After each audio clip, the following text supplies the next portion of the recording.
અમેરિકામાં આજે શટડાઉન શરૂ થઈ ગયું છે કારણ કે સેનેટમાં ફંડિંગ બિલ પસાર કરવામાં નિષ્ફળતા રહી છે। રિપબ્લિકન પ્રમુખ ડોનાલ્ડ ટ્રમ્પ અને તેમની પાર્ટી 60 મતની બહુમતી ન મેળવી શકી। 100 સભ્યની સેનેટમાં બિલને માત્ર 55 મત મળ્યા, જ્યારે 45 વિરોધમાં હતા। બિલ પસાર કરવા માટે ડેમોક્રેટ્સનું સમર્થન આવશ્યક હતું, પણ તેઓએ આ બિલનો વિરોધ કર્યો। આથી સવારે 9:30 વાગે સરકારની કામગીરી ઠપ થઈ ગઈ છે। લગભગ 9 લાખ સરકારી કર્મચારીઓને રજા પર જવાની શક્યતા ઉભરી આવી છે અને ટ્રમ્પે કેટલીક વખત તેમને કાઢી મૂકવાની પણ ધમકી આપી છે। ડેમોક્રેટ્સ અને રિપબ્લિકન્સ વચ્ચે આરોગ્ય સેવાઓના ખર્ચ અંગે પણ મતભેદ છે।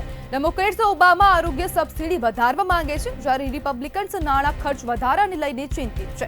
2019માં સૌથી લાંબો શટડાઉન 35 દિવસ ચાલ્યો હતો અને તે દરમિયાન 25,000 કરોડ રૂપિયાનું આર્થિક નુકસાન અમેરિકાને થયું હતું। ટ્રમ્પ અને ડેમોક્રેટિક નેતાઓ શટડાઉન અટકાવવા મુલાકાતો કર્યા હતા, પણ સહમતિ ન થઈ। હવે જો સમસ્યા લાંબી ચાલે તો આથી અમેરિકાની અર્થવ્યવસ્થાને મોટી અસર થઈ શકે છે। જ્યારે આ ફંડિંગ બિલ છે તેને પસાર કરવા હવે ડોનાલ્ડ ટ્રમ્પની જે પાર્ટી છે તેને નિષ્ફળતા મળી છે અને આ 55 મત જ મળ્યા હતા। તેમને 60 મતની જે બહુમતી હોવી જોઈએ તે બહુમતી નહોતી મળી, જેને કારણે હવે અમેરિકાની સરકારી કામગીરી છે તે હવે ઠપ થઈ ગઈ છે અને શટડાઉન થવાનો વારો આવ્યો છે। જ્યારે અગાઉ પણ શટડાઉન થયું હતું અને તે સમયે 35 દિવસનું શટડાઉન થયું હતું, જ્યારે અમેરિકામાં સરકારી શટડાઉન જોવા મળી રહ્યું છે। જ્યારે ફંડિંગ બિલ સેનેટમાં નિષ્ફળ જોવા મળ્યું।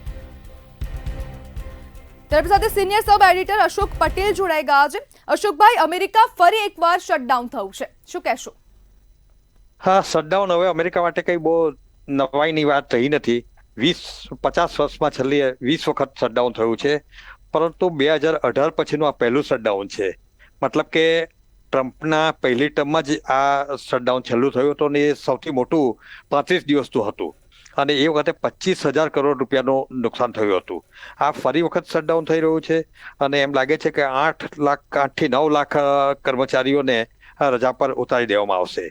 મૂળ મુદ્દો એમાં એ જ હતો કે ઓબામા હેલ્થકેર સબસિડી વધારવા માટે ડેમોક્રેટનું દબાણ હતું, જ્યારે રિપબ્લિકન માનતા હતા કે ખર્ચ વધી જાય છે એટલે એ લોકો એ સબસિડી વધારવા માટે રાજી નહોતા અને એને કારણે મૂળ વસ્તુ એ છે કે સેનેટમાં રિપબ્લિકનોની બહુમતી નથી અને તેને કારણે આ બિલ પસાર થયું નથી અને ફંડિંગ નહીં પસાર થતા સરકાર માટે ખર્ચ કરવો હવે અઘરું પડી રહે છે અને તેને કારણે આ પહેલું શટડાઉન થઈ રહ્યું છે।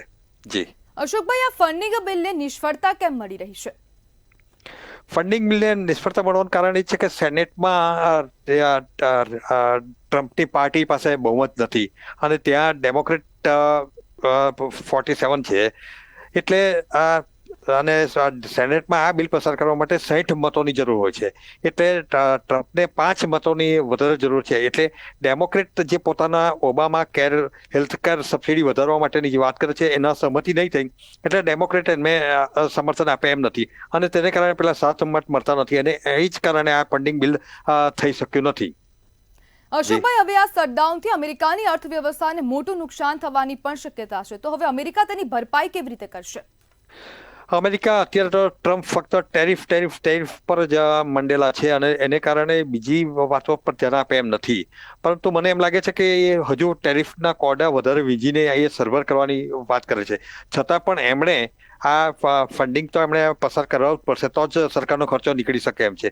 અત્યારે ધારો કે જોકે ટ્રમ્પ બહુ જિદ્દી માણસ છે એટલે તાત્કાલિક ધોરણે એ નમી પડે એમ નથી અને તેને કારણે થશે એવું કે જે બીજી અમેરિકાની જે સેવાઓ છે, સર્વિસ જે ચાલી રહી છે એ બધી બંધ કરવાનો વારો આવશે, કારણ કે કર્મચારીનો ગણનને છૂટા કરવામાં આવશે, એટલે ફક્ત આવશ્યક સેવાઓ જ હોય એ જ સેવાઓ ચાલશે, બાકીની સેવાઓ બંધ કરવામાં આવશે અને તેની અસર અમેરિકાના જનજીવન પર પડવાની ઘણી બધી અસર છે।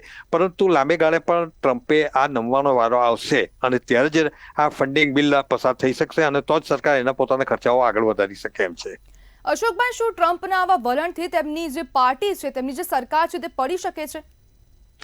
ના, પડી શકવાનું તો કારણ નથી, કારણ કે કોંગ્રેસમાં એની બહુમતી છે અને અત્યારે રિપબ્લિકનો એની સાથે છે, ફક્ત એકાદ મત આમ તો હેરફેર થઈ છે એટલે મોટા ફટકાથી ડોનાલ્ડ ટ્રમ્પને કોઈ ગેરફાયદો થાય એમ લાગતું નથી।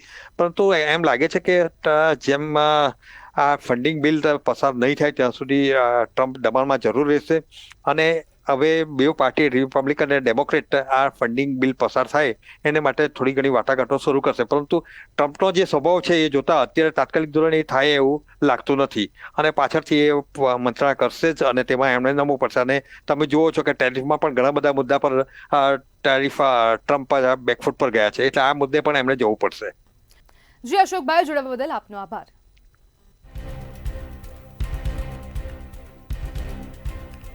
9 લાખ કર્મચારીઓને હવે સરકારી કામકાજ મૂકવાનો વારો આવ્યો છે અને આ ટ્રમ્પ સરકારી કર્મચારીઓને કાઢી મૂકવાની અનેક વખત ધમકી આપી ચૂક્યા છે, જ્યારે આજે ફરીથી અમેરિકા શટડાઉન થવાની આ શરૂઆત થઈ છે.